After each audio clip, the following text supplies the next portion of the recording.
Fairhope Library Defunding, a microcosm of America's culture wars. The tranquil shores of Mobile Bay, usually a haven of peace and quiet, now serve as the backdrop for a simmering culture war. The Fairhope Public Library, nestled in this picturesque Alabama city, has become an unlikely battleground in a national debate over library content and parental rights. The recent decision by the Alabama Public Library Service Board of Trustees to cut state funding to the Fairhope Library highlights the escalating tensions surrounding access to information, particularly for young adults. This isn't just a local squabble. It's a microcosm of the broader Republican-led culture war sweeping across the United States. The controversy erupted following complaints from conservative parents about the content of books available in the library's teen section.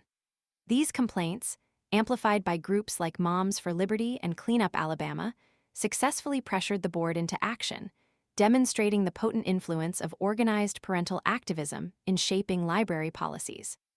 The board's decision wasn't limited to defunding Fairhope. In the same meeting, they voted to immediately dismiss the executive director of the state library agency, a move that further escalated the conflict and raised concerns about potential retribution for those advocating for intellectual freedom and diverse perspectives. The executive director, who had already submitted a resignation, was effectively forced out before their planned departure.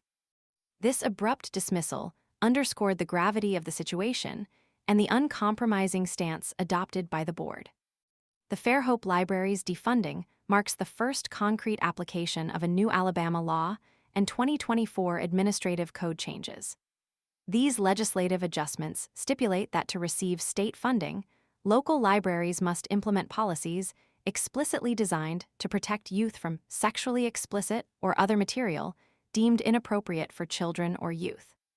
The vagueness of the language used in the legislation raises significant concerns about potential censorship and the subjective interpretation of inappropriate content.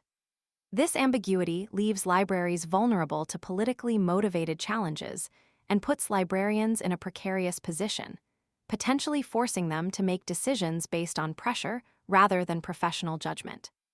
Clean Up Alabama, a vocal proponent of stricter library controls, openly celebrated the board's decision. In a statement, they hailed the board for stepping up in the fight to protect our children. This declaration, while framed in terms of child protection, highlights the underlying ideological battle at the heart of this conflict. The debate is not simply about protecting children. It's about controlling the flow of information and limiting exposure to ideas deemed controversial by certain segments of society. This incident in Fairhope is not an isolated event. Across the nation, libraries are facing an unprecedented surge in book challenges. This coordinated effort to restrict access to certain books reflects a wider trend of attempts to shape public discourse and limit access to information that challenges dominant narratives. The targeting of libraries, traditionally seen as bastions of free access to knowledge, signals a disturbing trend towards censorship and the erosion of intellectual freedom. The implications of this situation extend far beyond Fairhope. The precedent set by the Alabama board could embolden similar actions in other states, leading to a chilling effect on library programming and collection development. Librarians may become hesitant to include diverse voices and perspectives, fearing potential backlash and funding cuts. This could result in a homogenization of library collections, limiting access to a wide range of viewpoints and potentially silencing marginalized communities.